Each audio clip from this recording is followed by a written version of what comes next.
Ассалаумағалейкум. Мына жерден тоқ өткізген болу керек. Мына жолды кескен ғой. Мына бұлай келетін, бұлай бет бұрылатын жол ғой. Мына жерді кескен. Мінекей жолды ойып тұрып, мына жақтан әкелген.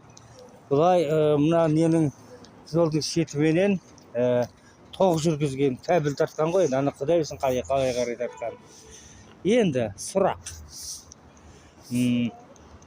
Осы мынада тоқ өткізгендерге мінекей. Мынандай қылып жолды ойып тастай берсе, қара. Алматы әкімі мынаған қандай заң бар? Мынаны ойып тастады. Магазиннің алды мұны. Былтыр ма алдыңғы жыл ма осы жерден не өтті? Тоқ өтті. Тоқты осы астын қазды.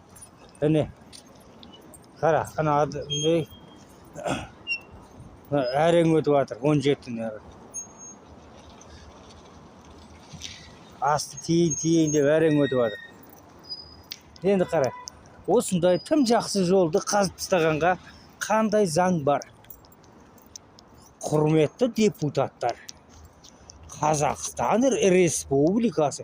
Республика деген болмайды ғой. Республика деген ненің орыстың қанатының астындағы адамдарды айтады. Республика деп. Қазақстан елі болған тілі керек. Қазақ елінің депутаттары. Сендерге үлкен сұрақ. Неге мынандай теп-тегіс болып жатпайды жол? Неге керек кезде қазады?